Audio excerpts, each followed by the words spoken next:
പ്രത്യേക സംഘത്തിന്റെ അന്വേഷണവുമായി ബന്ധപ്പെട്ട വളരെ പ്രധാനപ്പെട്ട പ്രതികരണങ്ങളും ഇന്ന് നമ്മുടെ മുൻപിലേക്ക് വരികയുണ്ടായി. അതിൽ ഏറ്റവും പ്രധാനപ്പെട്ടത് Thiruvithamkoor Devaswom board president P S പ്രശാന്തിന്റെ വാക്കുകളായിരുന്നു. SITയുടെ അന്വേഷണത്തിൽ എല്ലാ സത്യങ്ങളും പുറത്തേക്ക് വരട്ടെ എന്നാണ് അദ്ദേഹം പറഞ്ഞത്. അതുമാത്രമല്ല, ബോർഡ് ഇപ്പോൾ സ്വീകരിച്ചിരിക്കുന്ന നടപടികളിൽ മാത്രം ഒതുങ്ങുന്നതല്ല കാര്യങ്ങൾ. അടുത്ത ചൊവ്വാഴ്ച ചേരുന്ന ദേവസ്വം ബോർഡ് യോഗത്തിന് ശേഷം കൂടുതൽ ഉദ്യോഗസ്ഥർക്കെതിരെ ശക്തമായ നടപടികൾ ഉണ്ടാകാനുള്ള സാധ്യതകളെക്കുറിച്ചാണ് ഇന്ന് ദേവസ്വം ബോർഡ് പ്രസിഡന്റ് പറഞ്ഞത്.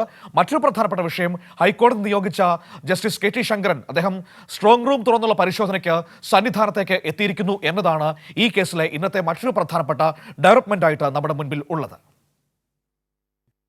പ്രത്യേക അന്വേഷണ സംഘത്തിന്റെ അന്വേഷണത്തിൽ പൂർണ്ണ വിശ്വാസമാണ്. അന്വേഷണം നടക്കട്ടെ എന്ന നിലപാടായിരുന്നു സർക്കാരിനും ദേവസ്വം ബോർഡിനും തുടക്കം മുതലെന്ന് Devaswom board president PS Prasanth പറഞ്ഞു. സ്വർണത്തിന്റെ തൂക്കത്തെക്കുറിച്ചായാലും സ്വർണം അപഹരിക്കപ്പെട്ടതിനെക്കുറിച്ചായാലും എല്ലാം തന്നെ ഒരു സമഗ്രമായ അന്വേഷണം വേണമെന്ന് തന്നെയായിരുന്നു ദേവസ്വം ബോർഡിൻ്റെയും സർക്കാരിൻ്റെ നിലപാട്. അത് ആത്മവിശ്വാസത്തോടുകൂടി ഞങ്ങൾ ആവശ്യപ്പെട്ടത് ഞങ്ങൾക്കൊന്നും മറയ്ക്കാനും വിളിക്കാനും ഇല്ലാത്തതുകൊണ്ടാണ്. ശക്തമായ നടപടിക്രമങ്ങളുമായി ബോർഡ് മുന്നോട്ട് പോകും. സ്പെഷ്യൽ ടീം വന്നിരിക്കുന്നു, നല്ല അന്വേഷണം നടക്കും. അതിൻ്റെ ഭാഗമായി എല്ലാ സത്യങ്ങളും പുറത്തു വരട്ടെ എന്നുള്ളതാണ് ഞങ്ങളുടെ നിലപാട്.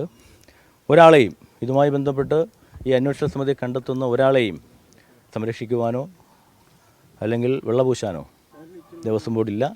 കുറ്റക്കാർക്കെതിരെ ശക്തമായ നടപടിക്രമങ്ങളുമായി ദേവസ്വം ബോർഡ് മുന്നോട്ട് പോകുമെന്നാണ് പറയാനുള്ളത്. പ്രതിപക്ഷ നേതാവ് കാര്യങ്ങൾ പഠിച്ചു പറയണം.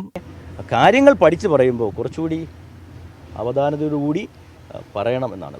ശ്രീ VD സതീശൻ എന്നും പറയാം, പക്ഷെ പ്രതിപക്ഷ നേതാവായിരിക്കുന്ന VD സതീശൻ പറയുമ്പോൾ കുറച്ചുകൂടി കാര്യങ്ങൾ പഠിച്ചു പറയണം. ജസ്റ്റിസ് KT ശങ്കരന്റെ നേതൃത്വത്തിൽ സ്ട്രോങ് റൂം തുറന്ന പരിശോധന ആരംഭിച്ചു.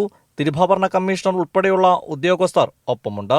അറ്റകുറ്റപ്പണി പൂർത്തിയാക്കി സന്നിധാനത്തെത്തിച്ച പാളികളുടെ പരിശോധന നാളെ നടക്കും. സന്നിധാനത്തെ പരിശോധന പൂർത്തിയാക്കിയ ശേഷമാകും പ്രധാന സ്ട്രോങ് റൂമായ ആറന്മുളയിൽ പരിശോധന നടത്തുക. കൈരളി ന്യൂസ്, പത്തനംതിട്ട.